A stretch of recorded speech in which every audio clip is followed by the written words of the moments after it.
السلام علیکم ورحمۃ اللہ وبرکاتہ۔ حامدا و مسلیا اما بعد۔ معزز حضرات گرامی قدر، اللہ تعالی کا فضل و کرم اور اس کا شکر و احسان ہے کہ یہ ماہ مبارک رمضان المبارک اپنے تمام تر فیوض و برکات اور جلوہ سامانیوں کے ساتھ آج ہمارے سروں پر سایہ فگن ہے۔ دعا کریں کہ اللہ تعالی اس ماہ مبارک میں ہم تمام اہل توحید کو اعمال صالحہ کی انجام دہی کی توفیق عطا فرمائے اور رب لم یزل ولا یزال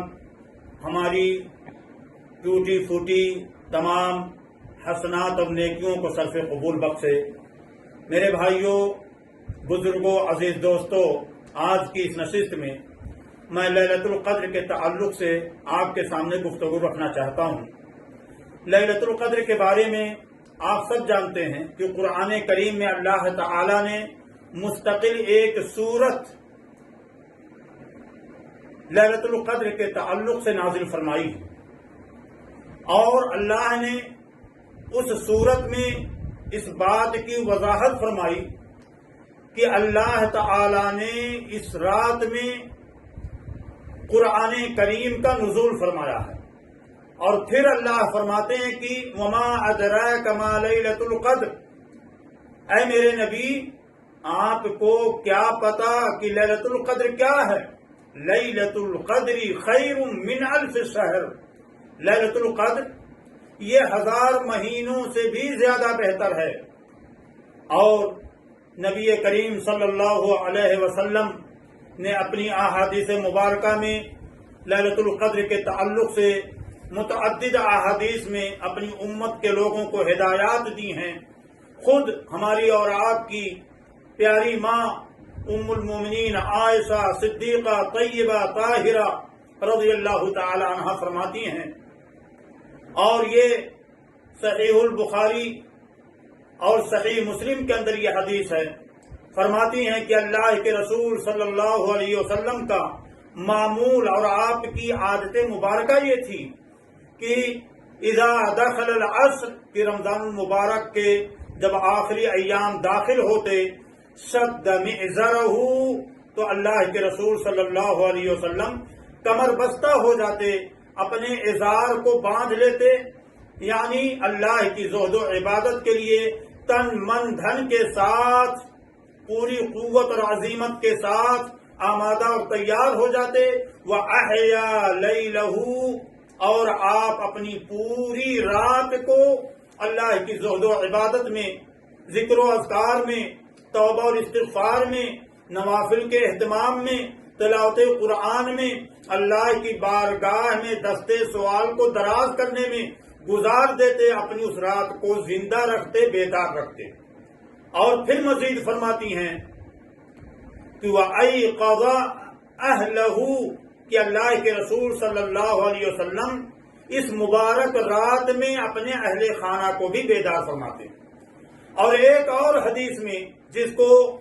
امام ترمذی رحمۃ اللہ علیہ نے نقل فرمایا ہے، اور شیخ البانی اور دیگر اہل علم نے اس حدیث کو صحیح قرار دیا ہے، حضرت عائشہ رضی اللہ تعالی عنہ فرماتی ہیں کہ میں نے اپنے تاجدار حضرت محمد رسول اللہ صلی اللہ علیہ وسلم سے پوچھا، استفسار کیا کہ اے اللہ کے رسول، اگر مجھے پتا چلے کہ آج کی رات لیلۃ القدر ہے تو کیا میں اللہ کی بارگاہ میں کون سی دعا کروں؟ نبی کریم صلی اللہ علیہ وسلم نے ارشاد فرمایا، قولی، اے عائشہ تم یہ دعا کرو، اللہم انک عفو تحب العفو فاعف عنی۔ یہ دوسری حدیث، اور ایک تیسری حدیث جو حضرت ابو سعید الخدری رضی اللہ تعالی عنہ سے روایت ہے، فرماتے ہیں کہ نبی کریم صلی اللہ علیہ وسلم نے ارشاد فرمایا کہ جب تم رمضان المبارک کے ایام میں رہو تو لیلۃ القدر کو تلاش کرو، التمسوها، اسے تلاش کرو، فی العشر الأواخر یا فی العشر من فی کل وتر، آخری عشرے کی ہر تاخرات کے اندر۔ تو میرے بھائیوں، ان نصوص شرعیہ کی روشنی میں، ان احادیث کی روشنی میں ہمیں اور آپ کو اس بات کا اہتمام کرنا چاہیے کہ یہ مبارک ایام، یہ مبارک راتیں، یہ مبارک ساعتیں اللہ کی زہد و عبادت میں، اللہ کے ذکر و اذکار میں، اعمال صالحہ کی ادائیگی میں، کارہائے خیر کی انجام دہی میں گزریں، اور اللہ سے دعا کریں کہ اللہ ہم سب کو حسن عمل کی توفیق عطا فرمائے۔ تلاوت قرآن، ذکر و اذکار، اعتکاف، دعائیں، توبہ اور استغفار کثرت کے ساتھ ان تمام چیزوں کا، ان تمام امور کا اہتمام کریں۔ اللہ تعالی ہم سب کو فہم دین اور حسن عمل کی توفیق بخشے، اور ہمارے ٹوٹے پھوٹے جو بھی اعمال صالحہ ہیں اللہ ان کو صرف قبول بخشے۔ آمین ثم آمین۔